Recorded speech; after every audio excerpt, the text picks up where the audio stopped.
दोस्तों, आज जो कहानी मैं आपको सुनाने वाली हूँ वो एक छोटे से गांव की है। गांव के बाहर एक बहुत बड़ा बरगद का पेड़ था। दिन में वो पेड़ आम सा दिखता था।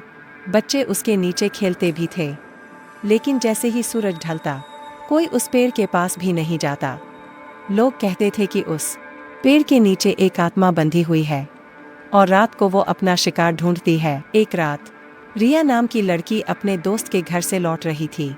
देर हो गई थी, इसलिए उसने शॉर्टकट लिया और वही रास्ता चुना जो बरगद के पेड़ के नीचे से जाता था। रात गहरी थी, कोहरा पूरे रास्ते पर छाया था और ठंडी हवा अजीब सी सरसराहट कर रही थी। रिया धीरे धीरे चल रही थी कि अचानक उसने देखा, पेड़ के नीचे एक औरत खड़ी है। सफ़ेद साड़ी में, लंबे खुले बाल और बिल्कुल चुप।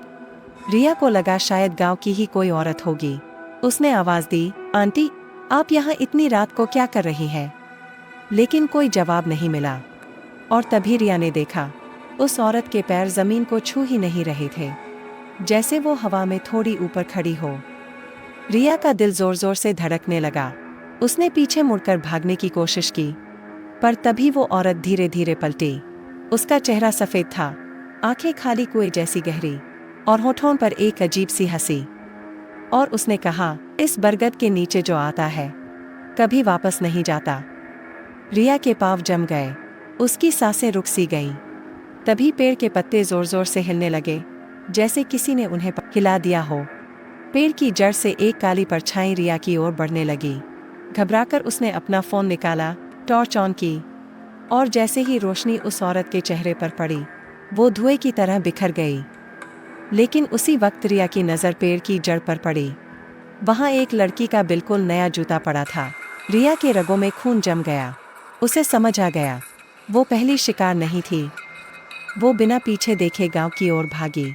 सबको बताया, पर जब लोग उसके साथ पेड़ के पास पहुंचे, न वहाँ औरत थी, न जूता, बस पेड़ की जड़ों में ताज़ा ताज़ा मिट्टी डली हुई थी, जैसे किसी को अभी अभी दफनाया गया हो। उस दिन के बाद लोग कहते हैं, अब उस बरगद के नीचे एक नहीं, दो आत्माएं रहती हैं।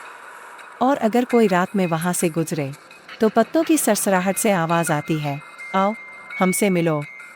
ये था बरगद का राज।